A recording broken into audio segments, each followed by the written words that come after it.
Jingle bell, pelo fim do capital. Vamos todos revolucionar.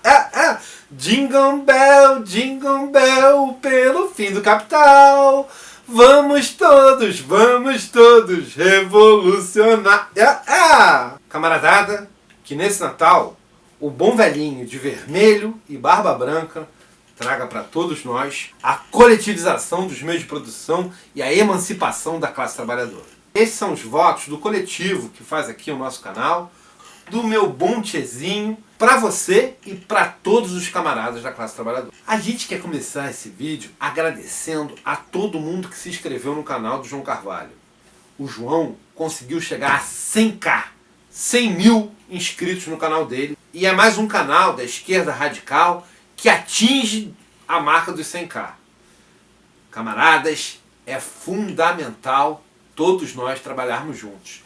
Cada companheiro que chega aos 100k é toda a classe que sai ganhando.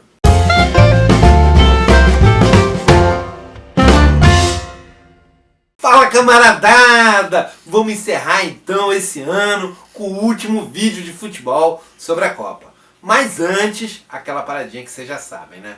Sigam a gente nas nossas redes, se inscrevam no canal se ainda não forem inscritos, dá aquela curtida nesse vídeo e lembre-se que agora a gente também tem o TikTok. E gente, agora que chegou o som novo, tem uma galera pedindo pra gente ir pra Twitch TV.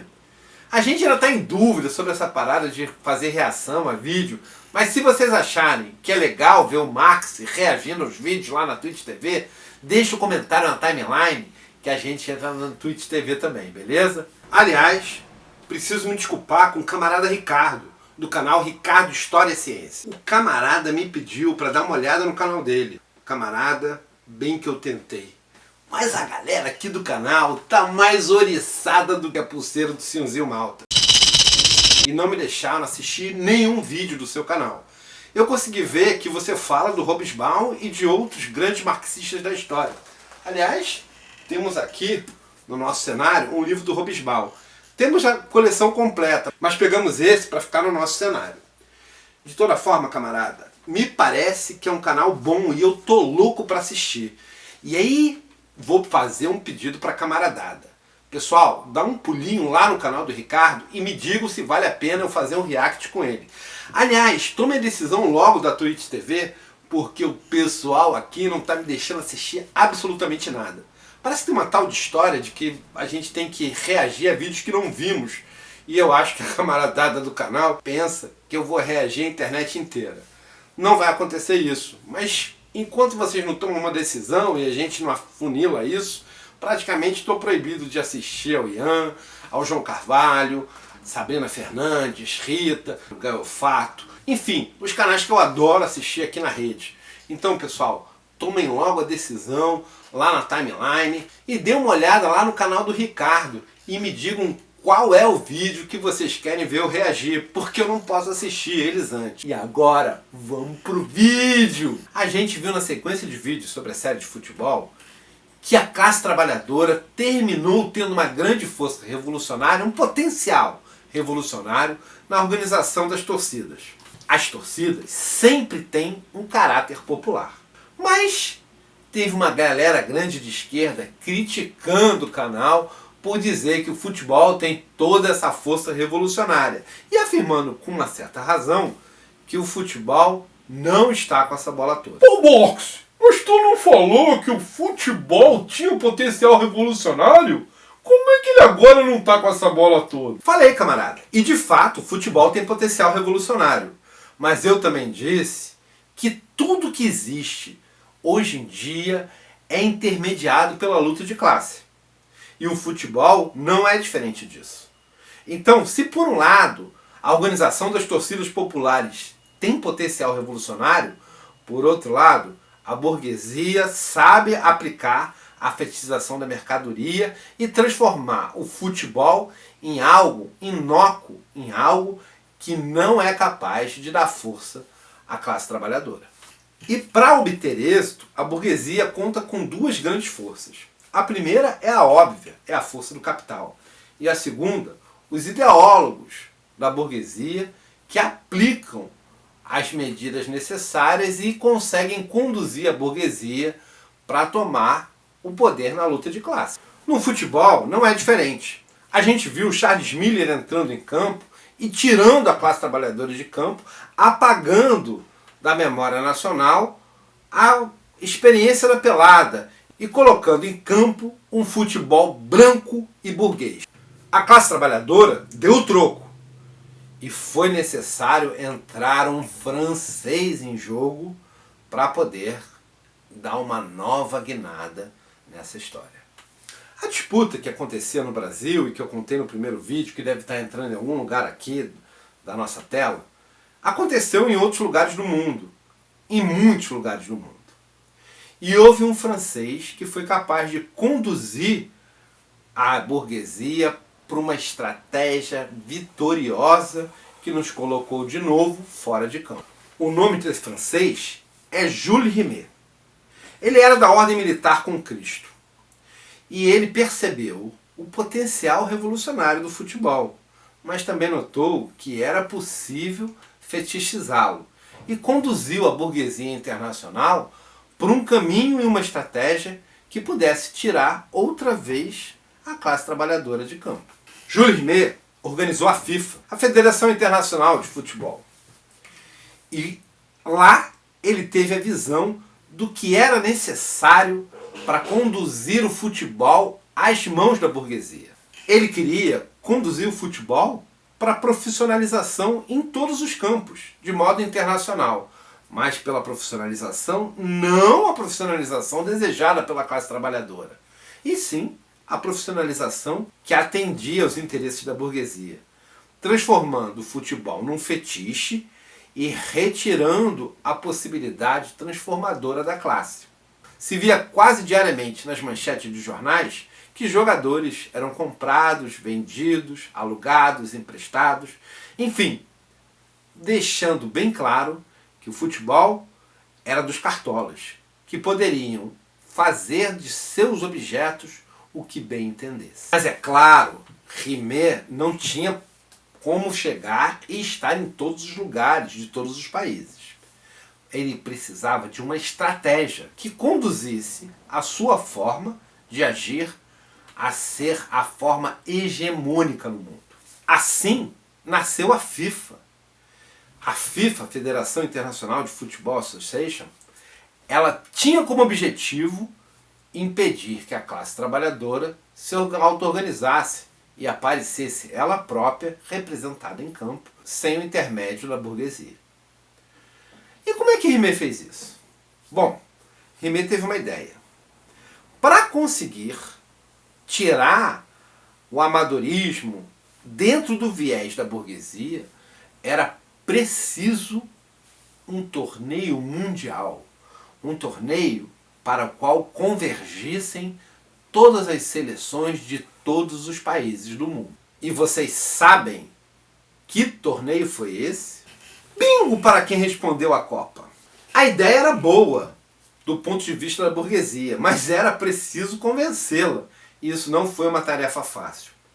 Rimet, percebendo o desempenho que o futebol tinha nas Olimpíadas e percebendo a necessidade de profissionalizá-lo no viés burguês, criou a ideia da Copa para desassociar o futebol das Olimpíadas.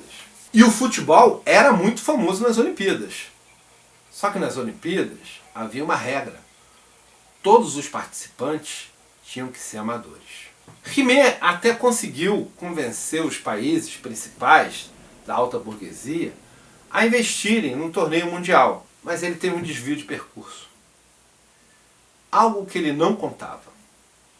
Em 1929, nos Estados Unidos, houve o craque da Bolsa, o racha da Bolsa, a quebra da Bolsa de Valores de Nova York.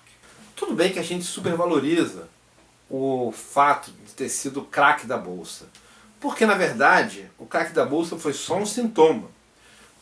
O capitalismo já ia enfrentar uma nova crise, como aquelas que eu já tinha previsto na minha obra.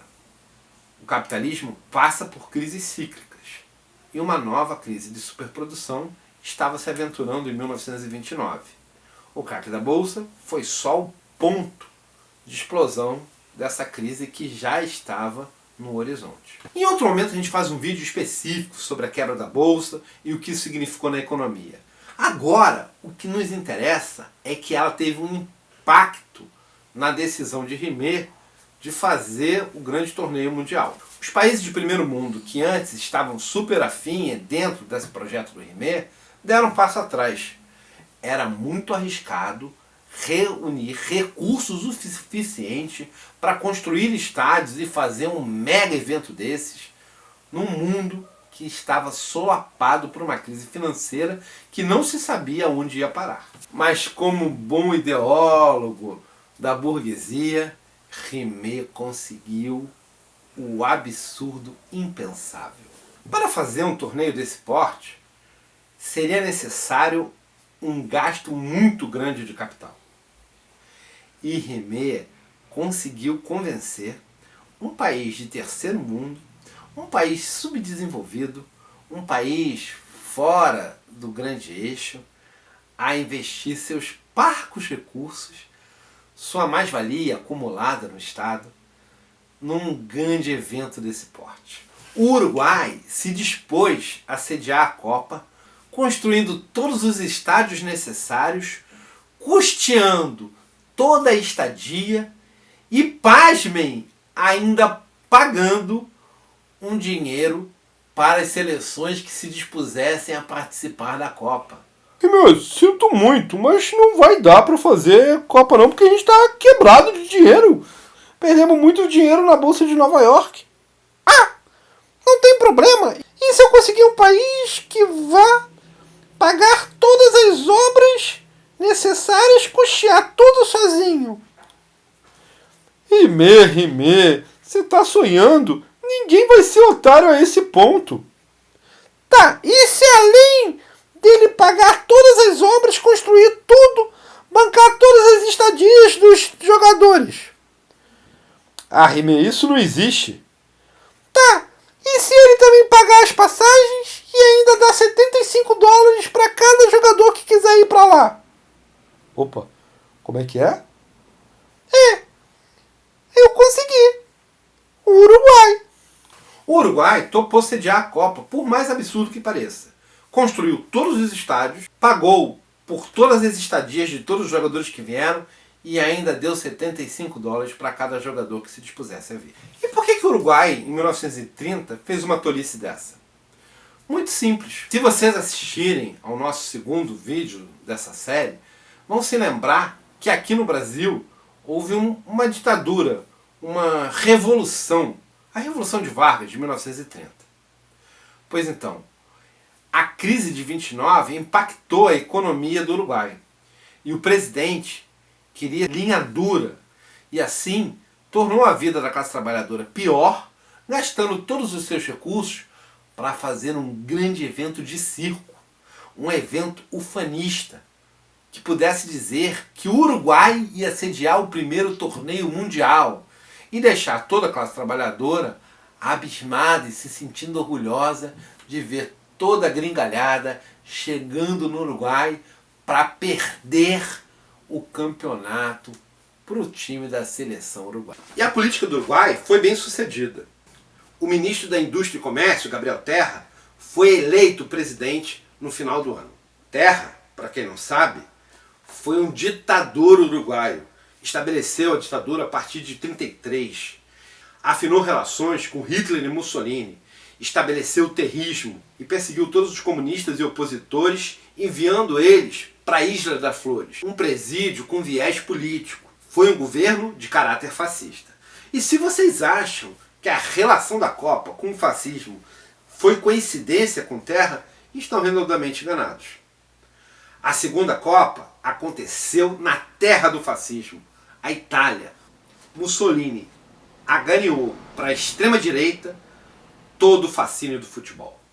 E repetiu o feito em 1938, quando a Itália mais uma vez se sagrou campeã da Copa, sendo bicampeã mundial do torneio de Jules Rimet. O início da Copa, portanto, foi um início fascista. mas conseguiu dar a Jules Rimet o que ele queria: a diretriz da burguesia no futebol mundial. A partir daí, a FIFA começou a determinar todas as diretrizes e o futebol, no mundo inteiro, se tornou um domínio da burguesia. Já a Copa, para conseguir existir, sempre precisa ter leis extremamente arbitrárias e caçar os direitos humanos nos países onde ela se estabelece. Em 2014, no Brasil, a FIFA estabeleceu uma lei fascista, a lei antiterror assinada pela Dilma. E a partir dali, perseguiu as manifestações contra a Copa e prendeu de modo arbitrário as lideranças das jornadas de junho de 2013, que aconteceram um ano antes. E era tão descarada a perseguição política que o principal líder perseguido, mas que não conseguiu ser preso, foi meu camarada e opositor Bakunin. A polícia procurava desesperadamente pelo líder das manifestações contra a Copa. E apesar de ser engraçado a polícia procurar por um líder anarquista morto há tantos anos, não é engraçado a situação que os camaradas, as lideranças dos jornadas de junho de 2013, passam hoje, condenados a 7 anos de cadeia e sofrendo o desespero de não saber o que vai acontecer com suas famílias e com as suas vidas. A FIFA é a representante da burguesia na luta de classes, criada pelo Rimet e dando direção à burguesia na luta contra a gente. E é preciso que se diga que a Copa sempre prefere estados arbitrários para se instalar.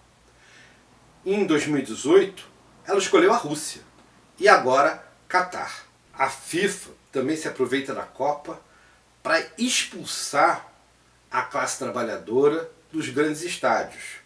Teve uma galera que não acreditou muito no que a gente falou no episódio passado sobre as torcidas serem criminalizadas. A FIFA também desempenha um papel importante em expulsar a classe trabalhadora dos estádios. Tem uma foto que andou rolando nas redes, essa daí, mostrando o público de 2014 e o público da década de 80 nos estádios. O objetivo do futebol moderno é avançar com um caráter fetichizador do futebol. E foi assim que os preços, apesar do que foi feito entre as torcidas do Flamengo e Botafogo na década de 80, aumentaram, tornando inviável a classe trabalhadora continuar assistindo os jogos a partir do estádio. O objetivo da burguesia é colocar a classe trabalhadora em casa, assistindo na televisão, fora dos estádios e impedindo assim o potencial de auto-organização das torcidas organizadas. No mundo todo, as torcidas são criminalizadas, perseguidas e impedidas de se expressar. A torcida do Galo sentiu isso aqui no Brasil, quando ela botou uma bandeira da Marielle e a representante da FIFA no Brasil, a CBF, proibiu a bandeira dentro dos estádios. A opinião política da classe trabalhadora é sempre silenciada, tanto pela FIFA quanto pela CBF. O mesmo, no entanto, não acontece com a opinião da burguesia. Uma prova disso é que a Rússia, como entrou em guerra com o grande império dos Estados Unidos, foi proibida de entrar na Copa deste ano. Porque a burguesia sempre tem direito à opinião dentro de campo. Quem não tem direito à opinião é a classe trabalhadora. E o mundo todo tomou um lado quando assistiu à Copa no Catar, o lado da burguesia americana. Isso porque a burguesia tem direito à opinião. Mas a classe trabalhadora, quando tira a camisa, quando mostra uma determinada bandeira, é sempre punida e expulsa de campo. Aconteceu isso, por exemplo, na manifestação antirracista que foi feita em campo quando um negro foi assassinado pela polícia estadunidense. Os jogadores que se manifestaram dessa forma sofreram punição em seus países de origem e não puderam participar ou tiveram boicote para entrar em campo. O que ela faz é tão cruel e estarrecedor que na final da Copa de 2014, no Rio de Janeiro, a Praça Sans Penha foi sitiada pelo exército. Toda a população que estava ali ficou presa durante todo o jogo da final. Mulheres, crianças, velhos ficaram sem acesso a comida, água, nem banheiro, e correndo o risco de serem agredidos pelo exército, o comitê armado da burguesia, que chegou a quebrar o braço de alguns camaradas. E é por isso que sempre há uma preferência pelos países que não admitem direitos civis à sua população. Porque as leis necessárias para realizar um evento como a Copa têm caráter fascista. Então os camaradas de esquerda que alegam o caráter burguês do jogo de futebol, principalmente do futebol moderno, têm uma grande razão na sua argumentação. De fato, a luta de classes acontece no futebol e a burguesia apresenta suas armas. Mas nós, da classe trabalhadora, temos que responder a isso, organizando a massa, organizando a classe. E um dos momentos mais lindos em que isso aconteceu foi quando todas as torcidas organizadas ultrapassaram suas rixas e se uniram no grande movimento do Maracanã é Nosso contra o Odebrecht e contra a elitização do futebol moderno. Precisamos estar do lado da classe, defender o direito da classe de se manifestar livremente, tanto nos estádios quanto em campo, e nos opormos a todos os absurdos que a burguesia faz com a classe. Vou fechar outra vez com uma musiquinha de Marrocos e depois entra a nossa tradicional internacional. Galera, Feliz Natal e até semana que vem.